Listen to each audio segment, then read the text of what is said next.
तो उसी से बुद्धि भ्रष्ट हो जाती है, जीवन एक पशुवत आचरण वाला हो जाता है और वो अपने को बड़ा सुखी समझने लगते हैं कि हमारे पास बड़ा वैभव है। लेकिन प्यारे, उस दिन को याद करो जिस दिन तुम्हारा आखिरी समय होगा।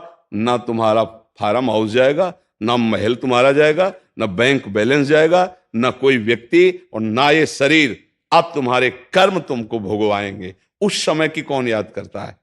अगर उस समय की याद हो तो भय लग जाए कि नहीं नहीं, पाप नहीं करूंगा, क्योंकि जाना है यहां से। अच्छा, कब जाना कुछ पता नहीं, किसी भी समय ट्रांसफर हो सकता है इस शरीर से। तो हमें लगता है कि महापुरुषों के जो वचन है कि हमें एक नियम से जीवन जीना चाहिए, धर्म पूर्वक जीवन जीना चाहिए, अपने कर्तव्य का पालन करना चाहिए। जो हमारे लिए कर्तव्य, आज प्रायः धन प्रधान बुद्धि होने के कारण कर्तव्य स्वाहा हो रहा है।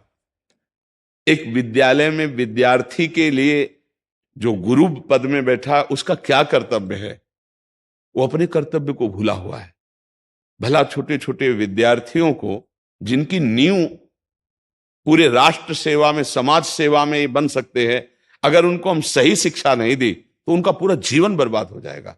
अगर उनको हम गलत सपोर्ट कर दिए तो उनका पूरा जीवन बर्बाद, क्योंकि नया जीवन है।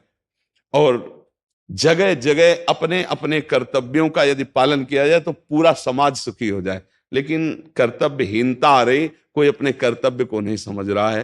तो यही बात महापुरुष जनों को दुख लगता है कि अगर सब अपने कर्तव्य का पालन करें, धर्म का पालन करें, भगवान का नाम जप करें तो सब सुखी हो जाए। सुख सब चाहते हैं और आचरण दुख वाले करते, इसीलिए सुख नहीं मिल रहा है, परिणाम में हमें दुख मिल रहा है। सच्ची मानना, वो रुपया पूरे परिवार में अशांति पैदा कर देगा। और धर्म पूर्वक 100 रुपया लाओगे और 4-5 परिवार के बैठ के नमक रोटी खाओगे, आनंद से सोओगे, बड़ा प्यार रहेगा, भगवान की कृपा रहेगी। पर ये बात समझ में नहीं आती है। तो ये वृत्ति अगर छोड़ी ना जाएगी तो कुछ भी कर लो, कहीं भी दान पुण्य कर लो, लाभ नहीं मिलेगा। अगर दान देने की बात कही गई है तो धर्म पूर्वक कमाए हुए धन से। अगर आप मेहनत से कमाए हो ना, 10 रुपया दे दोगे ना, तो 10 रुपये का वो आटा ला के अगर 2 रोटी खाएगा तो खूब वजन होगा।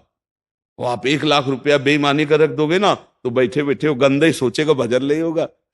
उसका गंदा सोचना और आपका गंदा करना, दोनों मिल करके, उसके कारण भी तो आप बने ना, तो आपका ही पतन हो जाएगा। उसको तो भगवान बचा लेंगे, क्योंकि भगवान की शरण में। तो मुझे लगता है अधर्म के धन से कभी किसी को लाभ नहीं मिलता। तो अपने कर्तव्य का पालन करते हुए यदि नाम जप किया जाए तो बहुत जल्दी हमको लाभ प्राप्त हो जाए। बहुत सुंदर, मतलब ये चर्चा होती है, अगर आप लोग इसको धारण कर ले तो निहाल हो जाएंगे। सच्ची कह रहे, ये जो बातें हैं ये बहुत सुंदर जीवन को पुष्ट करने वाली हैं, पर आप धारण कर लें तो बात है।